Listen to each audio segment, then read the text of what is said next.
ঘটনাটা আমার ফুফাতো বোনের সাথে ঘটেছিল। তার অনুমতি নিয়ে তার মতো করে লেখার চেষ্টা করছি আমি আমার বড় বোন সাবা আপু আর আব্বু আম্মু নিয়েই আমাদের পরিবার। আমার বড় বোনের বিয়ের মাত্র কিছুদিন পরের ঘটনা এটা। বলে রাখা ভালো, আমার দুলাভাইয়ের একটা বড় বোন আছে, নাম সিপু আপা। ঘটনার দিন আমাদের বাসায় আপুর শ্বশুরবাড়ির সবার দাওয়াত ছিল। সকাল থেকে বিকেল পর্যন্ত সবকিছু ঠিকই ছিল।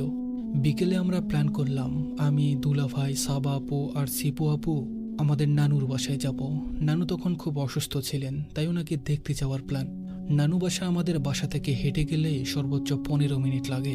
আম্মু আমাদের তাড়াতাড়ি বের হতে বললেন, কারণ নানু বাড়ির আগে একটা জায়গা পড়ে, সেখানে সন্ধ্যাবেলায় নাকি অনেক ভয়ঙ্কর ঘটনা ঘটে। যদিও এমন পরিস্থিতিতে আমরা কোনোদিনই পড়িনি, ছোটবেলায় দেখতাম ওখানে 2টা তাল গাছ ছিল। আম্মু আমাদের ওইদিকে খেলতে যেতে দিতেন না। সবাই বলতো সন্ধ্যার সময় ওখানে গেলে নাকি তালগাছের আড়াল থেকে কে বা কারা যেন লম্বা লম্বা জেওপা বের করে হাসতো, তাকিয়ে থাকতো। অবশ্য এসবের পর গাছ দুটো কেটে ফেলা হয়। তো আমরা সন্ধ্যার অনেক আগেই বের হলাম। আঁকাবাঁকা গলি, আমি, সিপু আপু, আপু, দুলা ভাই, আমরা এভাবে পাশাপাশি হাঁটছিলাম। তখনই আমার ফোন বেজে ওঠে। আমি ফোন রিসিভ করে কথা বলতে বলতে ওদের থেকে অনেকটা সামনে চলে আসি। কয়েক মিনিট পর অনুভব করলাম কেউ একজন আমার হাতটা ধরল।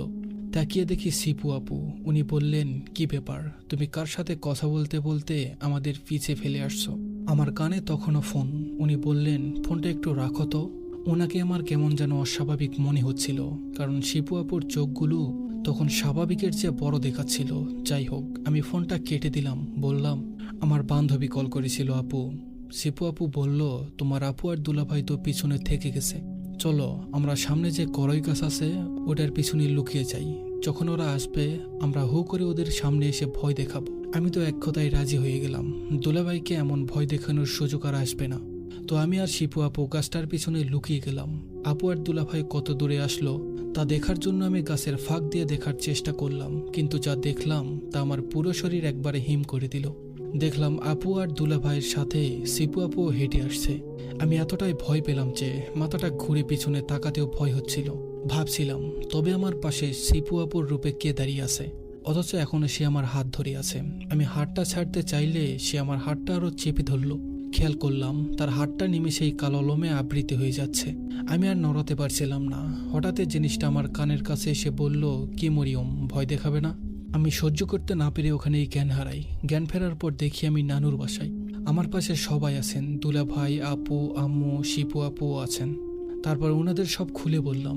দিনের বেলায় এমন ঘটনা ঘটায় আম্মু অনেক ঘাবড়ে গিয়েছিলেন। ওদিকে ওসবে ভয় পেয়ে আমার ভীষণ জ্বর আসে। প্রায় 3-4 দিন পর আমি জ্বর সেরে সুস্থ হই। এখনও নানুর বাসায় যাওয়ার সময় করই গাছটার দিকে তাকালেই আমার গায়ের লোম দাঁড়িয়ে যায়।